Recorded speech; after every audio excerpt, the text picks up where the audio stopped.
আসসালামু আলাইকুম রহমতুল্লাহি বরকাতু। কেমন আছেন সবাই? আশা করি ভালো আছেন।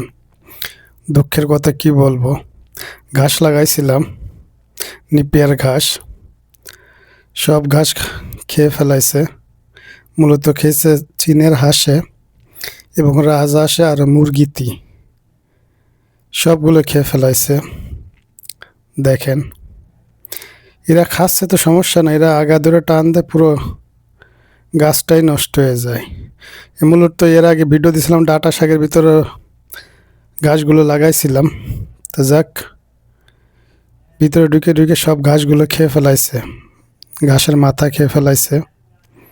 মাশাল্লাহ, দেখেন ডাঁটাগুলো কত বড় হয়ে গেছে। মাশাল্লাহ, এগুলো বাজারজাত হয়, কেউ কিনে নিয়ে যায়, ব্যাপারী এসে অনেক কিনে নিয়ে গেছে আর কি। যাই হোক, দেখেন, দেখছেন ঘাসগুলো কিভাবে শোয়ে ফেলাইছে। ঠিক আছে, কিছু কিছু ঘাস বড় হয়েছে আর কিছু কিছু নষ্ট করে ফেলাইছে আর কি। এর ভিতরে অনেকই ঘাস লাগানো ছিল আর কি। এই চীনের হাঁসের ভিতরে যাইয়ে ঘাসগুলো খেয়ে ফেলাইছে। মাশাল্লাহ মাশাল্লাহ, ডাটাগুলো খুব সুন্দর ডাটা হয়েছে, এবং লাল ডাটাও আছে। আর আপনারা তো দেখতেছেন, মাশাল্লাহ, অনেক সুন্দর ডাটা হয়েছে। মূলত এর 4-5 পিস 10 টাকা করে বিক্রি হয় আমাদের এই অঞ্চলে। দেখেন, মাশাল্লাহ মাশাল্লাহ।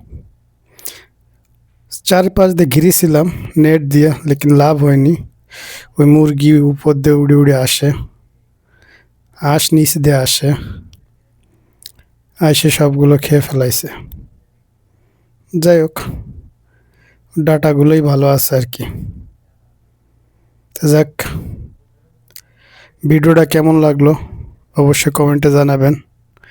আর যদি ভালো লাগে প্লিজ চ্যানেলটা একটু সাবস্ক্রাইব করবেন, আর পাশে থাকবেন সবসময়ের জন্য, আর আমার জন্য দোয়া করবেন ইনশাআল্লাহ। আজকে এই পর্যন্তই, সবাই ভালো থাকেন। খোদা হাফেজ।